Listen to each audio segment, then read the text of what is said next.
కలెక్టర్లను BRS లీడర్లే లొంగదీసుకున్నారన్నారు Congress senior నేత Jaggareddy. BRS లీడర్లు కలెక్టర్లను కాళ్ల దగ్గర కూర్చోబెట్టుకున్నారని ఆరోపించారు.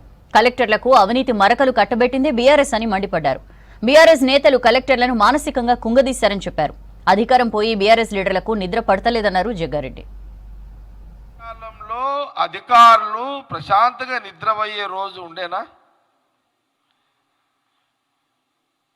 కాంగ్రెస్ గవర్నమెంట్లో ప్రశాంతంగా నిద్రపోయి ప్రజల సర్వీస్ చేసే ఒక స్వేచ్ఛని కాంగ్రెస్ పార్టీ, కాంగ్రెస్ గవర్నమెంట్, కాంగ్రెస్ ముఖ్యమంత్రి రేవంత్ రెడ్డి గారు, క్యాబినెట్ మినిస్టర్లు మీకు స్వతంత్రం ఇచ్చారు కదా.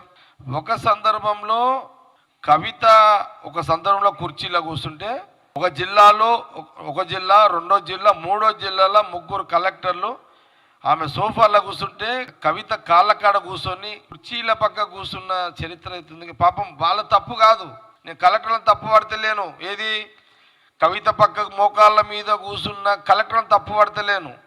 వాళ్ళని అలాంటి వ్యవస్థని తయారు చేసిర్రు మీరు మీ గవర్నమెంట్లో. వాళ్ళని మానసిక కుంగ తీసుకొని మీ కాళ్ళ కాడ పండబెట్టుకునే ఒక వ్యవస్థని మీరు చేసిర్రు.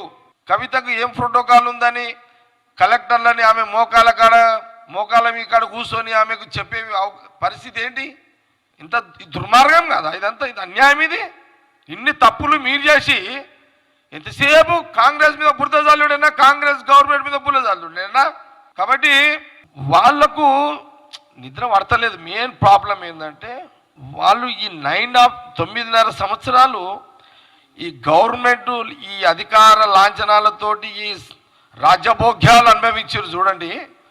అందులో వాళ్ళకు ఎటు కూడా ఏమి సుధరాస్తలేదు వాళ్ళకి. అది అంటే వాళ్ళు సర్వీసు పద్ధతిలో చేయలే కదా పరిపాలన. రానున్న కాలంలో కూడా కాంగ్రెసే మళ్ళీ అధికారం ఉండే రీతిలో మేము ఈ 4 ఏళ్ల పాటు పరిపాలించే ఒక ప్రక్రియలో ఉంటాము. వాళ్లకు వచ్చే ఎలక్షన్లో వాళ్ళు గెలుస్తామని అంటేనే కదా ఆ పార్టీ కార్యకర్తలు వాళ్ళెమ్మడి ఉండేది. కాబట్టి రాజకీయంగా వాళ్ళ బీఆర్ఎస్ వాళ్ళ కార్యకర్తలు కాపాడుకోవడానికి ఇటువంటి కొన్ని డైలాగులు కొడతారు. నేను ఆఫీసర్ని వచ్చేస్తా, ఈయన వచ్చేస్తా, ఏం వచ్చేనికి ఏమవుతుంది? ఆడే పిల్లల మాట, ఏడికి వచ్చేస్తావు?